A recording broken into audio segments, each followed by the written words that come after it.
Hey guys, welcome back to another impressions video. And I know it's been a while since I did any kind of video in my channel, but I've been very busy with work. But decided to do an impressions video on this game right here, the 2014 FIFA World Cup game for the PlayStation 3.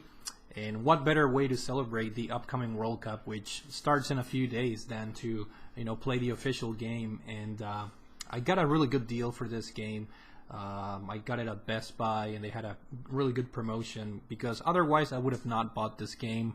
It retails at $60, which is a little bit steep considering when you compare this game to the mainline FIFA games. This is a little bit bare bones in the sense that you can only play as national teams, and you don't get to play as any of the club teams and whatnot. So a little bit lacking in features and in quantity of teams, but the presentation is very nice because it's all themed around the World Cup. And there are not very many reasons to get this game over FIFA 14. I do have to say that the first surprising thing about this game is that it only came out on the PlayStation 3 and the 360. For some reason, EA didn't release these for the PlayStation 4 or the Xbox One, which in my opinion is a little bit of an odd decision considering they'd released FIFA 14 for those systems. So a little bit of an odd decision. But anyways, as far as the game goes, I have to say that whenever EA releases two soccer games on the same year, for example, we have FIFA World Cup 2014 and FIFA 14, and in this case I'm going to use this example right here. I have FIFA 10 and the 2010 World Cup game, the South Africa game. These two games essentially came out on the same time, but the World Cup game, the 2010 one, handles better, and it's just a more solid game from a gameplay perspective. The physics are more realistic. The game is more challenging, which is something that I appreciate, because when I play the FIFA games, I'm expecting a simulation type of experience. So the 2010 South Africa game was very impressive in terms of ball physics, the weight of the players. It just felt more realistic, and it was even the computer AI was smarter, I thought, and it was harder to score goals and win matches. So if I had to choose from a gameplay perspective between these two guys, I would go for the World Cup game right here. And there's a similar scenario when it comes to the 2014 game, because even though I do not own FIFA 14, I did download the demo for the PlayStation 4, and I'm assuming that the demo is a fairly good representation of the final product. And the same deal applies with the previous example that I gave. The FIFA 14 has a lighter physics, if you will. It feels a little bit more arcadey in terms of gameplay, whereas the FIFA World Cup 2014 game, it feels more solid, a little bit more realistic. It feels heavier, but in a realistic way. So I was very impressed and very pleased with the way the game controls. So in that regard, this game, I think it's a little bit better than FIFA 14. But other than that, as I mentioned, it's lacking in a lot of features, or in some features, because you cannot play as club teams obviously here. But yeah, you get the full license. You can pick basically any national team in the world, and you can play the qualification rounds and take that team all the way to glory.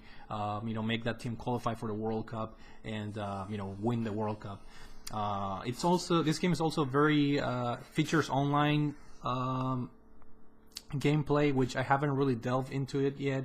But it's there. If you feel like playing online, this game offers that, and it also offers a create your own player mode where you can create yourself in the game, pick your country, and try to make the national team and progress through the ranks all the way up until you get to the World Cup. So it's a similar game mode to the one that's already available for FIFA, for the mainline FIFA games, where they have a similar mode where you can create yourself, and you have to work your way through making the first team. But overall, this is a game, pretty solid game with a very good presentation, but I would not recommend this for a full $60. I would probably wait until the game comes down in price just because of the lack of content. But if you're very much into playing as national teams and you're into the whole licensing, this game does a fairly solid job. And I do have to say that if you want to go all the way out, you can even during qualification, you can play friendly matches, you can play the training schedule with your players, so you can see, you know, the progress that some of your players have, your substitutes, you know, bench players. You can see the evolution of certain younger players. So there's a lot of there's some depth into this game that I think it'll be very much appreciated by people that prefer simulation type of gameplay.